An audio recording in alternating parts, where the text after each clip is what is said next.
ಗೌಡ ಪಾಟೀಲ್ ಯತ್ನಾಳಿಗೆ ಲುಚ್ಚ ಬಸವನಗೌಡ ಪಾಟೀಲ್ ಯತ್ನಾಳಿಗೆ ಹುಚ್ಚಿನಾಯಿ ಬಸವನಗೌಡ ಪಾಟೀಲ್ ಯತ್ನಾಳಿಗೆ ಹಂದಿನ ನಮಗ ಎತ್ತು ಬಸವನಗೌಡ ಪಾಟೀಲ್ ಯತ್ನಾಳಿಗೆ ಹೇಳ್ತೀನಿ ಬಸವನಗೌಡ ಯತ್ನಾಳಿಗೆ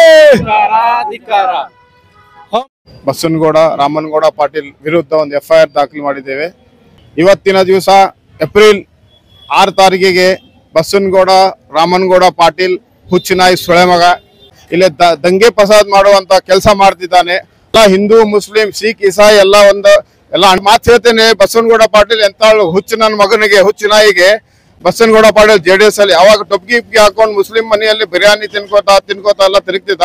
ಅವಶ್ಯಕ್ಕೆ ಹಯಾತ್ ಖಾನ್ ಜಬ್ಬಾರ್ ಖಾನ್ ತಂದೆ ಹಯಾತ್ ಖಾನ್ ಹೊಣ್ಣೆಳಿ ಹುಟ್ಟಿರ್ಬೋದು ಅವ ಯಾರೋ ಬಸವನಗೌಡ ಪಾಟೀಲ್ ಎಂತ ಅದಕ್ಕೆ ಅಂತ ಮಾತಾಡ್ತಿದ್ದಾನೆ ಅವ। ಅವನಿಗೆ ಹುಬ್ಬಳ್ಳಿ ಬರೋದು ಪೂರಾ ಇಂಡಿಯಾದೊಳಗೆ ಬರೋದು ಬ್ಯಾನ್ ಮಾಡ್ಬೇಕು, ಫಾಸಿ ಸತ ಕೊಡ್ಬೇಕು। ಇಂಥವ್ರೆಲ್ಲ ಹುಬ್ಬಳ್ಳಿಯಲ್ಲಿ ಹಿಂದೂ ಮುಸ್ಲಿಂ ಗಲಭೆ ಮಾಡೋಕೆ ಅಂತ ಪ್ರಚೋದನೆ ಕೊಡ್ತಾರಲ್ಲ ಅವ್ರಿಗೆ ಬೂಟ್ ನೋಡಿಬೇಕು ಅವ್ರಿಗೆ। ಅವ ಬಿಜಾಪುರಲ್ಲಿ ಹೋಗ್ತಾನೆ, ಕರ್ನಾಟಕ ದೇಶದಲ್ಲಿ ಹೋಗ್ತಾನೆ, ತಮ್ಮ ಪಾರ್ಟಿ ನನ್ ಬ್ಯಾಳಿ ಬೆಳೆಸ್ಕೊಳ್ಳೋಕೆ ಮುಸ್ಲಿಂ ದೇವರಿಗೆ ಅವನ್ನೇಳಿಕೆ ಹೇಳ್ತಾನೆ। ಮೊಹಮ್ಮದ್ ಪೈಗಂಬರ್ ಯಾಕೆ ಹೇಳ್ಬೇಕು? ನಾವು ರಾಮ್ ಭಕ್ತರೇ, ನಾವು ಹನುಮಾನ್ ಭಕ್ತರೇ, ನಾವು ಹಿಂದೂನೇ, ನಾವೇನು ಪಾಕಿಸ್ತಾನದಿಂದ ಬಂದಿಲ್ಲ। ನಾವು ಇದೇ ಭಾರತದಲ್ಲಿ ಹುಟ್ಟೇವಿ, ಇದೇ ದೇಶದಲ್ಲಿ ಹುಟ್ಟೇವಿ, ಇದೇ ಕರ್ನಾಟಕ ರಾಜ್ಯದಲ್ಲಿ ಹುಟ್ಟೇವಿ, ಇದು ಹುಬ್ಬಳ್ಳಿ ಶಹರದವ್ರು ನಾವು। ಈ ಮಾತನ್ನು ನಾ ಖಂಡಿಸ್ತೇನೆ। ಅವ ಲುಚ್ಚ ನನ್ನ ಮಗ ಬಸವರಾಜ್ ರಾಮನಗೌಡ ಯತ್ನಾಳಿಗೆ ಅವನ ತಾಕತ್ತಿದ್ರೆ ಅವ ಏನಂತ ಅವನ ರಾಜ್ಯದಲ್ಲಿ ನಾವು ಸರ್ಕಾರ ಬಂದರೆ ನಾವು ಮಸೂದಿಯಲ್ಲಿ ನಮಾಜ್ ಮಾಡೋಕ್ ಬಿಡುದಿಲ್ಲ ಅಂತ ನಾನು ಹುಬ್ಬಳ್ಳಿ ಶಹರದ ಮಂಟೂರ್ ರೋಡ್ ಅಲ್ಲಿ ಇರ್ತೇನೆ। ಅವನ ಅಪ್ಪನಿಗೆ ಹುಟ್ಟಿದರೆ ಮಸೂದಿಗೆ ಬಂದೆ ನಮಾಜ್ ನಿಂದ್ರಿಸಿ ತೋರಿಸ್ಲಿ। ರಾಕೇಶ್ ಬಸವರಾಜ್ ಮಸೂದಿ ಮುಂದೆ ನಿಂತಿರ್ತಾನ, ಬಂದ ನಮಾಜ್ ಬೀಳಾಗ ಕೊಡ್ದಂಗ್ ಮಾಡಿ ತೋರಿಸ್ಲಿ। ಅವನ ಅಪ್ಪನ ಮಗ ಹುಟ್ಟಿದ್ರವ ಬಸವನಗೌಡ ಪಾಟೀಲ್ ಯತ್ನಾಳ್। ಇದು ನನ್ನ ಚಾಲೆಂಜ್ ಐತಿ ಬಸವನಗೌಡ ಯತ್ನಾಳ್ಗೆ, ಬಂದವ ನಮಾಜ್ ಬೀಳ್ತಾ ಮಾಡ್ದಂಗ್ ತೋರಿಸ್ಲಿ। ನಾನು ಮಸೂದಿ ನಾವು ದಲಿತರ ನಾವು ಹಿಂದೂಗಳಲ್ಲಿ ಮಸೂದಿ ಮುಂದೆ ನಿಂತಿರ್ತೇವೆ, ಅವ್ ಬಂದ್ ಮಾಡಿ ತೋರಿಸ್ಲಿ। आज यहाँ पर हम लोग टाउन पॉलिटिशियन SCP साहब के पास आने का कारण ये है क्योंकि हाल ही में जो है रामनवमी जयंती के वक्त में जो है मरदूद यत्नाल ने जो गुस्ताखी की थी, 6 अप्रैल के दिन रामनवमी के दिन जो है मरदूद यत्नाल ने जो गुस्ताखी की थी, उस सिलसिले से हम तमाम मजलिस इत्तेहादुल मुस्लिमीन के जिम्मेदार जो है FIR करने के लिए आए थे। ಮುಂಚಿನ ದಿವಸ ಇವತ್ತು ಟೌನ್ ಪೊಲಿಟಿಷಿಯನ್ ಇದರಲ್ಲಿ ನಾವು ಮಜ್ಲಿಸ್ ಇತ್ತೆಹಾದುಲ್ ಮುಸ್ಲಿಮೀನ್ ಪಾರ್ಟಿ ವತಿಯಿಂದ ಬಸವನಗೌಡ ರಾಮನಗೌಡ ಪಾಟೀಲ್ ವಿರುದ್ಧ ಒಂದು FIR ದಾಖಲು ಮಾಡಿದ್ದೇವೆ। ಜೈ ಭೀಮ್ ಜೈ ಮೀಮ್। ಎಲ್ಲರಿಗೆ ಕರ್ನಾಟಕದ ಜನತೆಗೆ ಹನುಮಾನ್ ಜಯಂತಿಯ ಶುಭಾಶಯ ಕೋರುತ್ತಾ ನಾನು ಮಾತನಾಡ್ತೇನೆ। ನನ್ನ ಹೆಸರು ರಾಜೇಶ್ ಬಸವರಾಜ್। ಜೈ ಶ್ರೀರಾಮ್ ಜೈ ಹನುಮಾನ್। ಇವತ್ತಿನ ದಿವಸ ಏಪ್ರಿಲ್ 6 ತಾರೀಕಿಗೆ ಬಸವನಗೌಡ ರಾಮನಗೌಡ ಪಾಟೀಲ್ ಹುಚ್ಚಿನಾಯಿ ಸುಳೆ ಮಗ ಅವನು ಮೊಹಮ್ಮದ್ ಪೈಗಂಬರ್ ಬಗ್ಗೆ ಅವಹೇಳನ ಮಾಡಿ ಹುಬ್ಬಳ್ಳಿ ಅಂದ್ರೆ ಹೂವಿನ ಶಹರ, ಹುಬ್ಬಳ್ಳಿಗೆ ಇಲ್ಲಿ ದಂಗೆ ಫಸಾದ್ ಮಾಡುವಂತ ಕೆಲಸ ಮಾಡ್ತಿದ್ದಾನೆ। ಅವನ ಮೇಲೆ FIR ಮಾಡಿದ್ದೇವೆ ನಮ್ಮ ಪಾರ್ಟಿಯಿಂದ।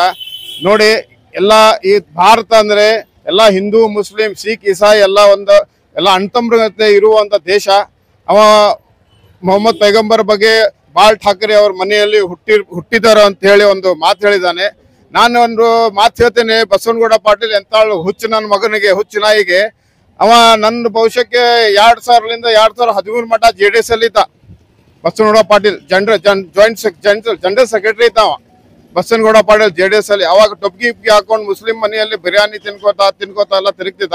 ಅವಾಗ ಮುಸ್ಲಿಂ ಮನೇಲಿ ಹುಟ್ಟಿದ್ದೇನೋ। ನನ್ನ ಭವಿಷ್ಯಕ್ಕೆ ನಾನು ತಿಳಿದಂಗೆ ನಮ್ಮ ಒಂದು ಗುರುಗಳಿದ್ರು ಜಬ್ಬಾರ್ ಖಾನ್ ಹಯಾತ್ ಖಾನ್ ಹೊಣ್ಣೆಳಿ, ನನ್ನ ಭವಿಷ್ಯಕ್ಕೆ ಜಬ್ಬಾರ್ ಖಾನ್ ತಂದೆ ಹಯಾತ್ ಖಾನ್ ಹೊಣ್ಣೆಳಿ ಹುಟ್ಟಿರ್ಬೋದು ಅವ ಯಾರೋ ಬಸವನಗೌಡ ಪಾಟೀಲ್ ಎಂತ ಅದಕ್ಕೆ ಅಂತ ಮಾತಾಡ್ತಿದ್ದಾನೆ ಅವ। ಅವನಿಗೆ ಹುಬ್ಬಳ್ಳಿ ಬರೋದು ಪೂರಾ ಇಂಡಿಯಾದೊಳಗೆ ಬರೋದು ಬ್ಯಾನ್ ಮಾಡ್ಬೇಕು, ಫಾಸಿ ಸತ ಕೊಡ್ಬೇಕು। ಇಂಥವ್ರೆಲ್ಲ ಹುಬ್ಬಳ್ಳಿಯಲ್ಲಿ ಹಿಂದೂ ಮುಸ್ಲಿಂ ಗಲಭೆ ಮಾಡೋಕೆ ಅಂತ ಪ್ರಚೋದನೆ ಕೊಡ್ತಾರಲ್ಲ ಅವ್ರಿಗೆ ಬೂಟ್ ನೋಡಿಬೇಕು ಅವ್ರಿಗೆ। ಅವ ಬಿಜಾಪುರಲ್ಲಿ ಹೋಗ್ತಾನೆ, ಕರ್ನಾಟಕ ದೇಶದಲ್ಲಿ ಹೋಗ್ತಾನೆ, ತಮ್ಮ ಪಾರ್ಟಿ ನನ್ ಬ್ಯಾಳಿ ಬೆಳೆಸ್ಕೊಳ್ಳೋಕೆ ಮುಸ್ಲಿಂ ದೇವರಿಗೆ ಅವನ್ನೇಳಿಕೆ ಹೇಳ್ತಾನೆ। ಪಬ್ಲಿಕ್ ಹೇಳಿ ಬೇಕಾದವ್ರಿಗೆ ಯಾರು ಬೇಕಾದವ್ರಿಗೆ ಹೇಳಿ ಅವ್ರು ಏನ್ ಬೇಕಾದ್ ಮಾಡ್ಕೊಳ್ಳಿ, ಮೊಹಮ್ಮದ್ ಪೈಗಂಬರ್ ಯಾಕೆ ಹೇಳ್ಬೇಕು? ನಾವು ರಾಮ್ ಭಕ್ತರೇ, ನಾವು ಹನುಮಾನ್ ಭಕ್ತರೇ, ನಾವು ಹಿಂದೂನೇ, ನಾವೇನು ಪಾಕಿಸ್ತಾನದಿಂದ ಬಂದಿಲ್ಲ. ನಾವು ಇದೇ ಭಾರತದಲ್ಲಿ ಹುಟ್ಟೇವಿ, ಇದೇ ದೇಶದಲ್ಲಿ ಹುಟ್ಟೇವಿ, ಇದೇ ಕರ್ನಾಟಕ ರಾಜ್ಯದಲ್ಲಿ ಹುಟ್ಟೇವಿ, ಇದೇ ಹುಬ್ಬಳ್ಳಿ ಶಹರದವ್ರು ನಾವು. ಈ ಮಾತನ್ನು ನಾ ಖಂಡಿಸ್ತೇನೆ. ಅದು ಅವ ಲುಚ್ಚ ನನ್ನ ಮಗ ಬಸವರಾಜ್ ರಾಮನಗೌಡ ಎಂತನಾಳಿಗೆ ಅವನ ತಾಕತ್ತಿದ್ರೆ ಅವ ಏನಂತ ಅವನ ರಾಜ್ಯದಲ್ಲಿ ನಾವು ಸರ್ಕಾರ ಬಂದರೆ ನಮ್ದು ನಾವು ಮಸೂದಿಯಲ್ಲಿ ನಮಾಜ್ ಮಾಡೋಕ್ ಬಿಡುದಿಲ್ಲ ಅಂತ. ನಾನು ಹುಬ್ಬಳ್ಳಿ ಶಹರದ ಮಂಟೂರ್ ರೋಡ್ ಅಲ್ಲಿ ಇರ್ತೇನೆ. ಅವನ ಅಪ್ಪನಿಗೆ ಹುಟ್ಟಿದರೆ ಮಸೂದಿಗೆ ಬಂದೆ ನಮಾಜ್ ನಿಂದ್ರಿಸಿ ತೋರಿಸ್ಲಿ. ರಾಕೇಶ್ ಬಸವರಾಜ್ ಮಸೂದಿ ಮುಂದೆ ನಿಂತಿರ್ತಾನ, ಬಂದ ನಮಾಜ್ ಬಿಡದಾಗ ಕೊಡ್ದಂಗ್ ಮಾಡಿ ತೋರಿಸ್ಲಿ. ಅವನ ಅಪ್ಪನ ಮಗ ಹುಟ್ಟಿದ್ರವ ಬಸವಣ್ಣ ಪಾದಿ ಎತ್ತಾಳ. ಇದು ನನ್ನ ಚಾಲೆಂಜ್ ಐತಿ. ಬಸವನಗೌಡ ಎತ್ತಾಳಗ ಬಂದವ ನಮಾಜ್ ಬೀಳ್ತಾ ಮಾಡ್ದಂಗ್ ತೋರಿಸ್ಲಿ. ನಾನು ಮಸೂದಿ ನಾವು ದಲಿತರ ನಾವು ಹಿಂದೂಗಳಲ್ಲಿ ಮಸೂದಿ ಮುಂದೆ ನಿಂತಿರ್ತೇವೆ, ಅವ್ ಬಂದ್ ಮಾಡಿ ತೋರಿಸ್ಲಿ. ರಾಜಕೀಯ ಉದ್ದೇಶದಿಂದ ಮಾತಾಡಕತ್ತಾರ. ಅವ್ರೀಗ ಬಿಜೆಪಿ ಉಚ್ಚಾಟನೆ ಒಂದು MLA ಉಚ್ಚಾಟನೆ ಆಗ್ಯಾರ ಬಿಜೆಪಿ ಇಂದಾರ. ಹುಚ್ಚಾಗ್ಬಿಟ್ಟಾನ, ಉಚ್ಚಾಟನೆ ಮಾಡ್ಯಾರಲ್ಲ, ಹುಚ್ಚಾಗ್ಬಿಟ್ಟಾನ ಅವಾಗ. ಅವಂಗ ಏನಿಲ್ಲ. ಮುಂಚೆ ಬೇರೆ ಬೇರೆ ಬೇರೆ ಹೋಮ್ ಬಿಜೆಪಿ ಅದವ್ರು ಇಲ್ಲ. ಅವ್ರ JDS ಲಿಂದ ಆ ಪಕ್ಷ ಈ ಪಕ್ಷದಿಂದ ಬಂದು ಬಿಜೆಪಿ ಸಾಕ್ಯಾರ. ಅವ ಯಡಿಯೂರಪ್ಪ ಅಂತ ಕಾಳ ತೊಳೆದು ಕುಡಿಬೇಕ. ಅವ ಯಡಿಯೂರಪ್ಪ ಮಾಜಿ ಮುಖ್ಯಮಂತ್ರಿ ಯಡಿಯೂರಪ್ಪನ ಕಾಳ ತೊಳೆದು ಕುಡಿಬೇಕ. ಅವ್ರು ಯಡಿಯೂರಪ್ಪ ಪಾಟೀಲ್ ತಂದಿದ್ದು ಯಡಿಯೂರಪ್ಪ ಅವ್ರಿಗೆ MLA ಟಿಕೆಟ್ ಕೊಟ್ಟಿದ್ದು ಯಡಿಯೂರಪ್ಪ.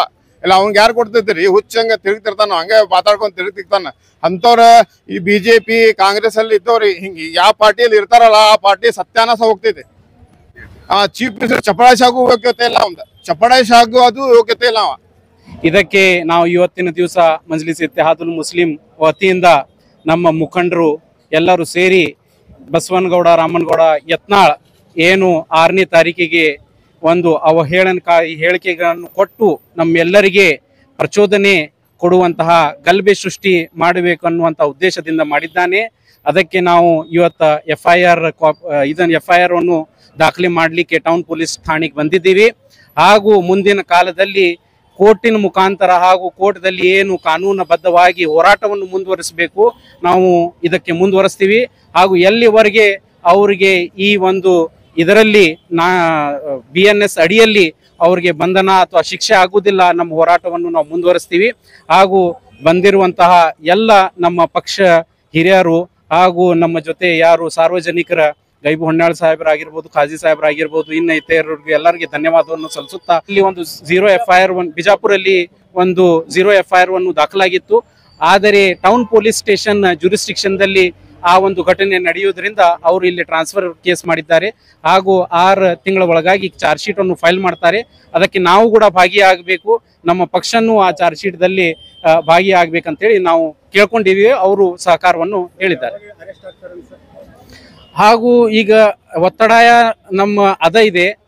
ಯಾಕಂದ್ರೆ ಇಂಥ ಒಂದು ಪದೇ ಪದೇ ರಿಪೀಟೆಡ್ ಅಫೆಂಡರ್ಸ್ ಆಗಿರೋದ್ರಿಂದ ಒಂದ್ಸಲ ನ್ಯಾಯಾಲಯ ಬಂಧನ ಆಗಿದ್ರಂದ್ರೆ ಅವ್ರಿಗೆ ತಕ್ಕ ಬುದ್ಧಿಯನ್ನು ಬರುತ್ತೆ. ಅದಕ್ಕೆ ನಮ್ಮ ಉಪೇಕ್ಷಾ ಇದೆ ಪೊಲೀಸ್ ಇನ್ಸ್ಪೆಕ್ಟರ್ ಸಾಹೇಬರು, ಅದಕ್ಕೆ ತಕ್ಕ ಏನೇನು ಸೆಕ್ಷನ್ಸ್ ರಿಲೆವೆಂಟ್ ಇರ್ತಾವೆ ಅದಕ್ಕೆ ಬಂಧನೆ ಆಗಬೇಕು ಅಥವಾ ಎನ್ಕ್ವೈರಿಗೆ ಅವ್ರು ಕರ್ಕೊಂಡು ಬಂದು ಇಲ್ಲಿ ಅವ್ರಿಗೆ ತಕ್ಕ ಭಾರತ ನ್ಯಾಯ ಸಂಹಿತ ಅಡಿಯಲ್ಲಿ ಅವ್ರಿಗೆ ಕ್ರಮವನ್ನು ಜರುಗಿಸ್ತಾರಂತೆ ಆಶ್ವಾಸನೆಯನ್ನು ಕೊಟ್ಟಿದ್ದಾರೆ.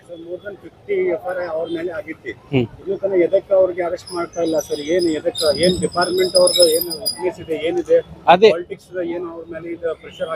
ಇದೆ ನೋಡ್ರಿ, ಈಗ ರಾಜಕೀಯ ಒತ್ತಡಕ್ಕೂ ಕೂಡ ಕೆಲವೊಂದ್ಸಲ ಅಧಿಕಾರಿಗಳು ಸ್ವಲ್ಪ ಮಣಿದಿರ್ತಾರೆ. ಆದರೆ ಇನ್ಸ್ಪೆಕ್ಟರ್ ಸಾಹೇಬರು ನಮ್ಗೆ ಆಶ್ವಾಸನೆಯನ್ನು ಕೊಟ್ಟಿದ್ದಾರೆ, ಯಾವುದೇ ರಾಜಕೀಯ ಒತ್ತಾಯಕ್ಕೆ ನಾವು ಮಣಿಯುವುದಿಲ್ಲ. ಹಾಗೂ ತಕ್ಕ ಅದಕ್ಕೆ ಏನು ಇದನ್ನಿರುತ್ತಿಲ್ಲ ನಾವು ಮಾಡೇ ಮಾಡ್ತೀವಿ. ಹಾಗೂ ಇದಕ್ಕಿಂತ ಮೊದಲು ಏನು ಅವರು ಹೇಳಿಕೆಗಳನ್ನು ಕೊಡ್ತಾ ಇದ್ರು ಇಲ್ಲ, ಅದು ಧರ್ಮದ ವಿಚಾರ ಆಗಿರ್ಬೋದು ಅಥವಾ ಬೇರೆ ರಾಜ್ಯರ ವಿಚಾರಕ್ಕಾಗಿರ್ಬೋದು ಹೇಳ್ತಾ ಇದ್ರು. ಆದರೆ ಪ್ರವಾದಿ ವಿರುದ್ಧವಾಗಿ ಅವ್ರು ಏನು ಇದನ್ನು ಹೇಳಿಕೆಗಳನ್ನು ಕೊಟ್ಟಿದ್ದಾರಿಲ್ಲ, ಅವ್ರು ಎಷ್ಟೇ ದೊಡ್ಡ ಲೀಡರ್ ಆಗಿರಲಿ. ಈಗ ತಾವು ನೋಡಿದ್ದೀರಿ ನೂಪುರ್ ಶರ್ಮಾ ಅವ್ರ ವಿರುದ್ಧವಾಗಿನೂ ಕೇಸ್ ಆಗಿತ್ತು, ಯಾವ ತರಹ ಅಲ್ಲೇನು ತೊಂದರೆ ಆಗಿತ್ತು ಏನು. ಹಾಗೂ ಅದರ ಜೊತೆ ಮಹಾರಾಷ್ಟ್ರದಲ್ಲಿನೂ ಯಾವಾಗ ಪ್ರವಾದಿಯ ವಿರುದ್ಧ ಹೇಳಿಕೆಗಳನ್ನು ಕೊಟ್ಟಾರ, ಈ ಒಂದು ಸಮಾಜ ಅದನ್ನು ಸಹಿಸುವುದಿಲ್ಲ. ಎಲ್ಲಿವರೆಗೆ ಅವ್ರಿಗೆ ಬಂಧನ ಆಗುವುದಿಲ್ಲ ನಮ್ಮ ಹೋರಾಟವನ್ನು ನಾವು ಮುಂದುವರಿಸ್ತೀವಿ.